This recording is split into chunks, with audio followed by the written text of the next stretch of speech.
When I was growing up, I was already treated differently, obviously. But when my dad walked away when I was 17, his whole family did pretty much too. Like everybody just followed his lead. No big deal. Um, except for one. Well, two. One would check in here and there if she wanted to. Not really, but every once in a while. And one of them checked in here and there, but genuinely meant it. The other one checked in to see what was going on, just for the fucking selfishness of it. Anyways, I started drinking when my dad left real bad. When I was younger, my parents used to tell us that they would socially drink, which is the Yankee name for that. Well, yeah, Wisconsin, that's all you do. That's all you can do, is quote unquote socially drink. Um, the reason I say it like that is because this. Most people who are depressed cannot be alone. So they will quote unquote socially drink to mask their depression, to run from their bullshit, and to keep from being alone. Um, my family legit thought that if I didn't have them, I couldn't make it. And when I say family, I mean my mom's adopted family pretty much just backed off a little bit. My dad's whole family, except for one aunt, all my cousins, everybody. And then my mom's real family, I really don't want anything to do with but one. But they thought if they isolated me and black sheep me, that I wouldn't make it. I don't have to be around people when I'm depressed. I actually prefer not to be, because I am a burden, is how I feel. So I prefer not to be around nobody when I'm depressed. Drinking, yes, I do sometimes run to alcohol when I'm depressed. I will not lie to you. I do not drink very often. My ex got me all the way off alcohol for a few years. So now if I drink, I might drink one or two shots, and that's it. 3 tops, or a bottle of wine, and not the whole bottle in one night. Just enough to take the edge off. Because I don't want to numb it. I want to feel it. I want to get through it. I want to heal from it and keep going. So I think the last time I drank was 4 months ago. Until, no, longer than that. 5 months ago. Until 2 weekends ago. And before that, I didn't drink in 3 years. So, no, I don't drink very often at all. The problem with that is this, is when I get depressed, my first choice is to go get alcohol. And I have to remember, it's going to be here tomorrow, either way. So would you rather go numb it for a couple hours, or not feel it as strong, or would you rather just handle it and get through it? When I was healing, I swear I craved alcohol every night. I ain't gonna lie to you. I did. And I wanted to go get it. I wanted the Band-Aid. I didn't do it.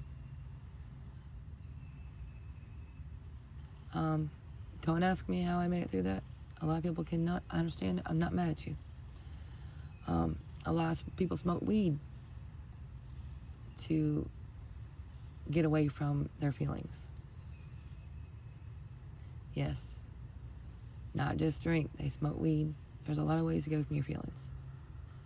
So I can't do any of that. I want to feel them so they leave, so I can get healthier and happier. Actually, this morning when I woke up, it's a Saturday, I thought about going out tonight. And I was like, would I drink? No, I mean, I gotta get up early as hell in the morning again. But I really want to drink, and will I be able to make it home safe? Home safety, I ain't have to worry about.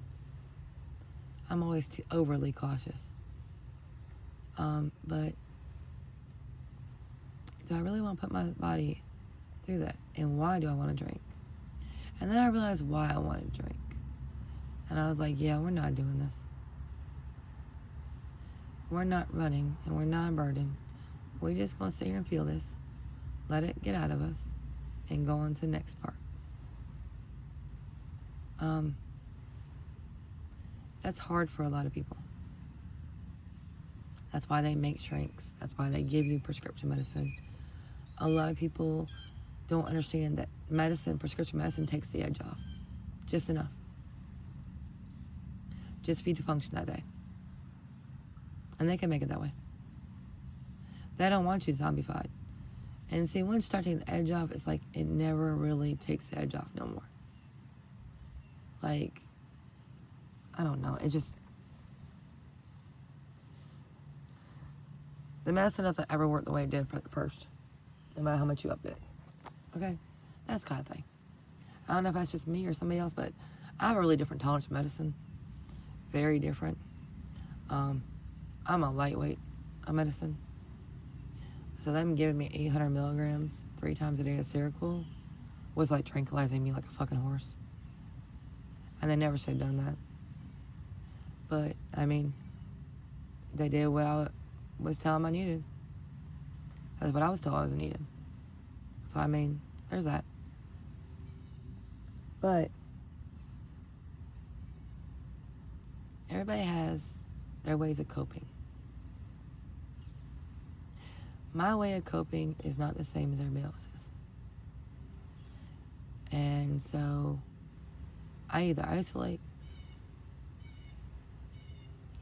or I go and I find something just to goof off and do for a little bit. It depends on the amount of pain, who is around, and who I can at least talk to and who I can't. And most time I can't talk to nobody. So I isolate. I used to, when I was younger, talk to people. I did. In between the stage of my dad leaving and the stage of my husband, I would talk to people. And they weren't judging me. I didn't feel judged. So I would talk to them. Very few people, but I talked to certain people. And then a husband isolated me from them. Yeah. So it's really hard for me as an empathetic person to be able to open up with somebody because I can feel your judgment. I can feel your fucking judgment coming around your body. And it sucks. It really, really does. But, I mean, we all have our moments where we just know it ain't the right person to be around or talk to. So I just won't. I'll isolate instead. But we have our moments where it's too much. We all have our moments where it's too fucking much. What you do in those moments, that's what matters. If you break down and let it out, crash out right quick, you're gonna heal faster than if you hold it in and act like you're not crashing out and not break down and feel it. I can honestly say that because if I go ahead and feel it and cry, I'm fine. I mean, it gets better over time. Everything does, but I'm fine compared to what I could be. If I bottle it and hold it, that takes so much longer. It takes the process so much longer. And if I numb it, it might be 10 years before I deal with it. I don't want to do that no more. So that's why. Taking the edge off and numb it's 2 different things. Just like being an alcoholic and drinking to relax, 2 different things. There's a fine line. And there's a difference between being buzzed and drunk. Fine line. And a lot of people like tread that too much. Instead of find out, oh, I am messing up. Let me start adjusting this to fix this. Because most people don't want to admit it. They don't want to take accountability for their actions. They don't want to be responsible for their motherfucking actions. But they want to call you out on all yours. But when you call them out, boy, you done fucked up, told the wrong damn thing to the wrong person. They don't want to hear it. That's why I can't be around a lot of people. Because I like taking accountability. I want to know where I'm weak at so I can fix it. Because in me, I still have some weak spots I ain't found yet. I know I got some. And we all do. And I want somebody to point it out so I can fix that shit. I ain't weak. Hell no. Hell to no, no, no. My parents just call me weak. I'm actually strong as hell and I know it. I want to be weak with my partner when I get a partner. And only my partner and my friends. I want to be able to be weak around them. Never had that.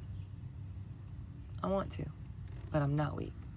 I want to be able to be that way. And have the comfort of that. If you have never had it, you're not alone. If you have, enjoy those people as long as you can. I've never had it. I could never be weak. Being weak was not an option in my life. Not even for 2 seconds. Not even for 2 seconds. It was, nope. You're doing this. You better do this. No. Never was I allowed to be weak or soft. Ever.